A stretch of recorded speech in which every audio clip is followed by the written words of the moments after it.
Actually आज मैं एक कहानी के माध्यम से बताऊंगा और ये मैंने अपने जीवन में बहुत वास्तविकता में इस कहानी को देखा है। और जब मैंने कॉन्सेप्टर बैच बनाया था तो इससे पहले एक कॉन्सेप्ट ये था कि मैं नॉर्थ इंडिया में लगभग शुरुआती दौर में बहुत से इंस्टीट्यूट में पढ़ाने गया, तो वहाँ पर मेरा एक आदत रही, बच्चों के साथ मेरा इंटरेक्शन, स्टूडेंट के साथ इंटरेक्शन बहुत आसानी से हो जाता, मुझे घेर लेते थे, बड़े लंबे लंबे समय तक बात करते थे। तो उन दिनों डिस्कशन होते रहते थे उनसे कि भाई क्यों आप, तो उनको पता ही नहीं होता था कि सही तरीके से क्या पढ़ाई करनी है, कैसे पढ़ाई करनी है, क्या चीज़। तो वो बोले, मैंने क्या पूछा क्या कर रहे हो पाँच, बोले नहीं हम तो बस आते हैं, नोट डाउन करते हैं, चले जाते हैं, यही हमारा काम रहता है। तो बहुत सी चीज़ें समझने को मिली कि स्टूडेंट का मन कैसा होता है, उसको तैयारी में कितने लेवल की ज़रूरत पड़ती है, सारे स्टूडेंट मेरिटोरियस नहीं होते हैं। तो इसके बाद भी हमें एक जो समानता का सिद्धांत है वो लेकर आना पड़ता है। तो कुल चीज़ों को मैंने मिलाया और वहाँ पर एक सिद्धांत को मैंने जो है वो प्रोड्यूस किया कि किस रूप में हमारा ये सिद्धांत हमारे सामने आ सकता है। तो चलिए दोस्तों, आज हम उसकी शुरुआत करते हैं, उसके बारे में बात करते हैं। तो किस रूप में हम जो है वो सामने आ सकते हैं, किस रूप में जो है वो हम इसकी तैयारी कर सकते हैं। सो लेट्स स्टार्ट, हम इसको शुरू करते हैं। बेसिकली मेरे जीवन में मुझे दो स्टूडेंट से मिलने का मौका मिला। आपने ट्वेल्थ कर लिया है, ठीक है, आपने ट्वेल्थ जो है वो कर लिया है, और ट्वेल्थ करने के बाद आप जो है वो बेसिकली किस रूप में आप आगे जा रहे हैं ये ज़रा देखें। सो जनरली एक स्टूडेंट एक्स और एक वाई है, दो कहानियां हैं, ज़रा ध्यान समझ देखिएगा आप किस कैटेगरी में है और किस रूप में रिलेवेंट करते हैं। तो जब एक एक स्टूडेंट, इसने भी ट्वेल्थ कर लिया और एक वाई, इसने भी इनके गेटअप से लग रहा होगा कि ये लाइफ को बहुत सीरियसली ले रहा है, ये जानता है कि आगे मैटर ऑफ चॉइस क्या है मेरे सामने। और वाई जो है वो बहुत कैजुअल है, ही इज़ इंजॉइंग समथिंग, की लाइफ जो है मुझे इंजॉय करनी है। सो आफ्टर ट्वेल्थ इन्होंने डिसाइड किया कि लाइफ में मुझे क्या करना है। तो ये क्वेश्चन आता है, क्योंकि इसके बाद ज़िंदगी आपसे क्वेश्चन पूछती है कि मैटर ऑफ चॉइस क्या है, आपको किधर जाना है, आईआईटी में जाना है, आईएएस में जाना है, नीट में जाना है, किधर आपको जाना है। तो ये मैटर ऑफ चॉइस हो जाता है, एक कंसर्न हमारा क्रिएट हो जाता है। सो मैटर ऑफ चॉइस में ये हुआ कि एक्स के सामने भी चॉइस थी और वाई के सामने भी चॉइस थी। अब दोनों ने अलग अलग तरीके से चुनना जो है पसंद किया। एक्स थोड़ा सा अवेयर था और उसको लगा कि मुझे अपनी ज़िंदगी को सही मकसद देना चाहिए। वाई वो था जिसे समाज में कहा गया, अरे यार अभी क्या है, अभी तो उम्र पड़ी है, अभी थोड़ा खाओ पियो खेलो मस्त रहो यार, अभी ज़िंदगी में बहुत कुछ जो इंजॉय करना है, इंजॉय नहीं करोगे अभी पढ़ाकू बन जाओगे, सब कुछ खत्म हो जाएगा तुम्हारी लाइफ में। एक्स वाई जेड दुनिया भर की बातें जो है वो कही गई। तो दो हमारे बीच में स्टूडेंट हैं, एक एक्स और वाई है। अब चलते हैं आगे और इनकी कहानी को समझते हैं कि मैटर ऑफ चॉइस क्या रहा। तो एक्स ने चुना अपने सपनों की मंजिल की, नहीं मुझे अभी से यूपीएससी के लिए भारत की प्रशासनिक सेवा में जाना है, मुझे बंद गले का कोट पहनना है, मुझे भारत के प्रधानमंत्री के साथ बैठना है और मेरे कन्वोकेशन में वो आने चाहिए। इसकी महत्वाकांक्षा बहुत ऊंची थी। उसने अपने जीवन को रास्ता देना शुरू किया। उसको पता था कि जैसे कुम्हार जब किसी बर्तन को बनाता है तो उस पर चोट मारता है, उसको आकार देना पड़ता है, हर समय उसको हाथ का सपोर्ट देना पड़ता है।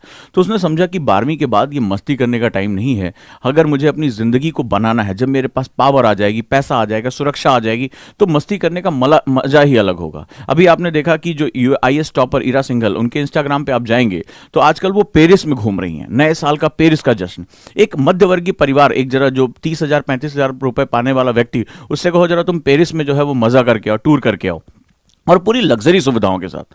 वो एफएल टावर घूम रही, उन्होंने फोटो डाली, अगर आपने भी देखा होगा उनकी फोटो वायरल हो रही है, और वो पूरा घूम रही हैं विश्व के अलग अलग हिस्सों में, पेरिस में छुट्टियां मना रही हैं, लोग जा रहे हैं, लंदन जा रहे हैं। शादी करने के बाद आपने देखा कि जैसे तमाम जो है सेलिब्रिटीज़ जो बन जाते हैं आईएएस ऑफिसर, वो लंदन घूमने जा रहे हैं, पेरिस घूमने जा रहे हैं, वो इधर से उधर अपना, और उनको बाकायदा इसके लिए छुट्टियां भी मिलती हैं, उनको एमिनिटीज़ मिलती हैं। सबसे बड़े बात, आपको अपनी जेब से पैसा नहीं खर्च करना है, तो दोनों तरह से मस्ती होती है। जिंदगी के इस पार और जिंदगी के उस पार भी हम जो है मैटर करते हैं। तो खैर एक्स ने जो है वो डिसाइड किया कि मुझे अपने आप को एक डायमेंशन देना है, कल को मुझे अपने आप को सुरक्षित करना है, हमें फाइनेंशियली सिक्योर करना है, सोशली सिक्योर करना है, हमारी प्रेस्टीज सिक्योर होनी चाहिए। ये सब कुछ उसने सिक्योर करने की सोची। वाई ने, चूंकि वाई थोड़ा फंकी, तो बोला, उसको ये मैसेज दिया गया कि अरे यार अभी लाइफ जीने का नाम है, मस्ती कर ले यार, अभी पार्टी करनी है। तो उसने जो अपने दोस्तों का ग्रुप बनाया और उसने ऐसे ग्रुप को ज्वाइन किया जो लाइफ को बिल्कुल जो चिल मारना, रात में पार्टीज करना और जो है वो मस्ती करना, ड्रग्स, ये सब जो भी है उसको मस्ती करने का शौक चढ़ा, उसने अपना जो है पार्टी ग्रुप चुन लिया। तो दोनों ने अपने अपने चॉइस कर ली। एक ने जीवन की गंभीरता को समझा और उसने समझा कि एक बार मेरा सिलेक्शन हो जाए, मुझे फाइनेंशियल सिक्योरिटी, मुझे पावर, मुझे सरकार की तरफ से प्रेस्टीज मिल जाए, तो ये सब चीज़ें तो मेरे पैरों में पड़ी होंगी। आईएएस ऑफिसर को मैंने देखा, आईपीएस ऑफिसर को देखा है, उनके लिए एमिनिटीज जैसे बिखरी हो। 7 स्टार एमिनिटीज क्या है, जो आप 7 स्टार जो एमिनिटीज जो एक मध्य वर्ग जो है वो खरीद नहीं सकता, उस तरह के होटल्स में रुक नहीं सकता, उस तरह के क्लब्स उनको नहीं मिलते, वो सब ऐसे उनको पैरों में बिखरे होते हैं। उनको जो एमिनिटीज चाहिए बस जाना है। अब जैसे मान लीजिए मेरे ही कई स्टूडेंट हैं, अलग अलग कैडर से आते हैं, तो जब वो दिल्ली में आते हैं तो उनके अपने भवन है, जैसे मान लीजिए झारखंड भवन है, महाराष्ट्र भवन है। अगर आप उसके अंदर कभी आपको जाने का मौका मिले, पहली बात तो बहुत ही सुरक्षा होती है, हर किसी को जाने को नहीं मिलता। अंदर जाओगे तो ऐसी सुविधाएं, सब कुछ उनको जो है वो मिला होता है। वो अपना काम कर रहे हैं, उनको कुछ सोचना नहीं है कि होटल का कमरा, गाड़ी कहाँ, सब कुछ उनके लिए मिला हुआ है। अगर कोई एक ऐसा इंसान जो 50,000 60,000 भी कमा रहा है, उन एमिनिटीज को वो हायर नहीं कर सकता, एक इतनी बढ़िया कार नहीं हायर कर सकता, इतने बढ़िया जो है रहने के लिए होटल जैसी जगहों पे, लग्जरियस जगहों पे वो नहीं रह सकता। तो ऐसी कंडीशन में आपने देखा होगा कि आगे चलकर हमें जो चॉइस हम करते हैं, हम उसी तरह से बनते हैं। कहा जाता है मैटर ऑफ चॉइस बहुत इंपॉर्टेंट होता है। खैर, इन दोनों ने अपना अपना रास्ता चुन लिया। इसने अपने सपनों का जो है मंजिल देना, छोटा छोटा हमें एफर्ट करना है, और इसने पहला तो मकसद चुना। सबसे इंपॉर्टेंट होता है मकसद चुनना। एक जो वाई है, इसने अपना कोई मकसद नहीं चुना। उसने कहा लाइफ जैसी चल रही है चलें यार, मस्ती है, चिल करना है, पार्टी, हाँ पार्टी करेंगे, आज घूमने आज घूमेंगे, आज यहां जाना है। ये नहीं कह रहा हूं कि घूमो फिरो नहीं, लेकिन मकसद इंपॉर्टेंट है कि आखिर इसका क्या मकसद है, इसका क्या मकसद है। ये घूमने भी जा रहा है तो अपने आप को रिफ्रेश कर रहा है, अपने आप को अगली पढ़ाई के लिए तैयार कर रहा है, ठीक है। ये वहां पर सीखने की कोशिश कर रहा है, ये जा रहा है नाइट क्लब्स में, ये जा रहा है मॉन्यूमेंट्स घूमने के लिए, ये जा रहा है पर्वतीय स्थलों पर घूमने के लिए, वहां पर जाकर देख रहा है कि कैसा वहां का एनवायरमेंट है। उसके दिमाग में उसका सिलेबस चल रहा है और वो पर्वतों पर भी जा रहा है, नदियों को भी देख रहा है, तो उसकी ज्योग्राफी चल रही है। अच्छा, नदियां ऐसी होती हैं, सर ने रैपिड्स ऐसे पढ़ाया था, रैपिड्स ऐसे होते हैं, ये डैम यहां पर बनाया गया, अच्छा भाखड़ा नांगल डैम सर ने पढ़ाया था यहां पर है। तो उसके दिमाग में वो चीजें जुड़ती जाती, क्योंकि वो अपने मकसद के साथ जुड़ जाएगा। और मकसद एक चुंबक की तरह होता है, एक मैग्नेट की तरह होता है, वो आपको जोड़े रखता है। और यहां पर दूसरा जो सेगमेंट होता है वो कि कोई मकसद नहीं है, जैसे कि पार्टी, आज पार्टी है, चलो ये पार्टी, कल दारू पार्टी, कोई बात नहीं, चलने दो। खैर, दोनों ने अपने अपने मकसद चुन लिए, ये बड़ा इंपॉर्टेंट होता है। तो ये भी घूमे, ऐसा नहीं कि ये घूमने नहीं जाएगा, ये कॉलेज टूर पे नहीं जाएगा, बिल्कुल जाएगा। लेकिन जब ये जाएगा तो ये पर्वत को देखने का इसका मजा कुछ और होगा। ये ढूंढेगा कि वहां पर नाइट क्लब कहां मिल जाएगा, कहां पर दारू का ठेका मिल जाएगा, कहां मस्ती करनी है, और ये ढूंढेगा कि कहां पर मैं अपनी जो नॉलेज मैंने किताबों में पढ़ा है, मुझे उसको कैसे इनरिच करना है। कहीं हिस्टोरिकल प्लेस पे जाएगा, किसी मंदिर को, तो आर्किटेक्चर को देखेगा कि इसमें जो है गर्भगृह क्या है, इसमें कौन सी शैली है, नागर शैली है, वासा शैली है, तो घूमेगा ये भी। लेकिन ये अपने मकसद के साथ हर समय जुड़ा होगा, तो इसके दिमाग में एक चुंबक जनरेट हो चुका होगा। इसका मकसद यानी इसका एम जो है वो एक चुंबक की तरह काम कर रहा होगा। सेम, चलिए आगे हम स्टोरी बढ़ाते हैं। और इन दोनों ने अपना मकसद चुन लिया, क्या होगा इनकी लाइफ में, और ये बड़ा इंपॉर्टेंट सेगमेंट है। आज मेरे मैसेज को समझने की कोशिश करना। उन दोनों की लाइफ कुछ इस तरह से चलेगी। जैसे आज 2022 है, हम शुरुआत कर रहे हैं अपने साल की, और 2022 में एक्स का पाथ ये है और ये वाई का पाथ ये है, ठीक है। अब दोनों ने क्या किया, छोटी छोटी चॉइसेस सुनी। अब इसने कहा कि मुझे, वाई ने कहा मुझे अपना जो ये लाल ग्राफ है ये हमारा वाई का ग्राफ है। तो इसने कहा कि अरे भाई मस्ती करते, क्या समस्या आ रही है, अभी फर्स्ट ईयर में आए हैं, ग्रेजुएशन फर्स्ट ईयर, चिल मारने का नाम है, चलो भाई करते हैं। खैर, 2022 से 2 साल, 1 साल गुजर गया, 2023, 2 साल गुजर गया, 2024 ग्रेजुएशन पूरा होने को आया, ठीक है। और हम आ गए 2025। फॉर एग्जाम्पल, हमने ये 3 सालों का एक ग्राफ ले लिया कि हमने 1 साल, 1 ईयर, 2 ईयर और 3 ईयर हमने यहां पर ग्राफ बनाया। कोई बहुत ज्यादा चेंज नहीं आ रहा है भाई, क्योंकि आप कॉलेज की पढ़ाई के साथ थोड़ा थोड़ा आपने आईएएस की पढ़ाई शुरू कर दी, ठीक है। ऐसा तो नहीं हर समय आप पार्टी करेंगे, इसने भी थोड़ी थोड़ी पार्टियां करनी। जैसे कॉलेज खत्म हुआ, पार्टी बंक मारा, पार्टी पिक्चर देखे, कोई भी फर्स्ट डे फर्स्ट शो देखना है, पूरा जवानी इंजॉय करना। लोग कहते हैं ना ऐसा कि जवानी इंजॉय करने का नाम है, यार जवानी वापस नहीं आती, दुनिया भर की चीज है, ठीक है। तो ये सारी चीजें जो हैं वो तमाम तरह के जो है वो चीजें दी जाती हैं, घूमो फिरो ऐश करो वाला हिसाब किताब। वो भी समझता है कि भाई कॉलेज के बाद मुझे 2 घंटे 3 घंटे मैं न्यूज़पेपर जरूर पढ़ लिया, थोड़ा सा एनसीईआरटी पढ़ लिए, थोड़ा सा कोई एक क्लास ज्वाइन कर लिया ऑनलाइन, और 1 घंटा उसके लिए निकाल दिया, थोड़ा थोड़ा अपना काम करते रहे। तो बहुत ज्यादा फर्क नहीं दिखाई पड़ रहा है, एक दोनों अपने इंजॉय। ऐसा नहीं कि फर्स्ट ईयर में कोई बहुत ड्रास्टिक चेंज आ जाएगा, नहीं, बस थोड़ा सा एक गैप क्रिएट होगा, थोड़ा सा एक गैप क्रिएट होगा। ये थोड़ी सी नॉलेज इसके पास ज्यादा आ जाएगी, इसको पता होगा विश्व में क्या हो रहा है, प्रधानमंत्री क्या कर रहे हैं, विदेश में क्या चल रहा है, अर्थशास्त्र में क्या चल रहा है, सीतारमण ने क्या कहा, कौन सी नई फाइनेंस मिनिस्टर, XYZ, इनको थोड़ा थोड़ा नॉलेज, थोड़ी थोड़ी नॉलेज हो जाएगी। ये थोड़ा थोड़ा पार्टीज कर, इसको पता हो जाएगा डिस्को कहाँ कहाँ है, कहाँ कहाँ नाइट क्लब्स है, कहाँ कहाँ बढ़िया जो है ड्राई डे पे भी इनको जो है वो मिल जाती है बोतल, सब कुछ इनको जो है मिलना शुरू हो जाएगा। खैर, सेकेंड ईयर में आएंगे, थोड़ा सा चेंज और दिखाई पड़ेगा। अब ये थोड़ा सा और चीजें, इसकी नॉलेज बढ़ चुकी होगी, ये अपने चीजों के बारे में पढ़ेगा, अपने टीचर के साथ इंटरेक्शन बढ़ेगा। अच्छा, टीचर भी अच्छे स्टूडेंट ढूंढते हैं कि कोई आए, कोई महत्वपूर्ण मुद्दों पे बात करे, तो इसका टीचर के साथ इंटरेक्शन बढ़ चुका होगा। टीचर्स भी इसको मदद करने के लिए हमेशा तैयार होंगे, इसको बेटा देंगे, बेटा ये किताब पढ़ लेना, वो किताब पढ़ लेना, बहुत इंपॉर्टेंट होता है, ठीक है। धीरे धीरे गैप और फिल होने लगेगा, ये और ज्यादा मस्ती की तरफ जाएगा, और धीरे धीरे थर्ड ईयर आते आते, जब थर्ड ईयर पहुंच रहा होगा, तब बहुत बड़ा अंतर आ चुका। अब ये क्या होगा, अब ये थोड़ा सा डिप्रेशन में चला जाएगा, राइट। क्यों? क्योंकि अब इससे क्वेश्चन पूछा जाएगा, now it's time for job, now इस टाइम पर अब क्या किया जाए, ये क्वेश्चन पूछेगा, और ये अब तक तैयार हो चुका होगा। ये तैयार हो चुका होगा किसके लिए? ये तैयार हो चुका होगा इसके पास नॉलेज।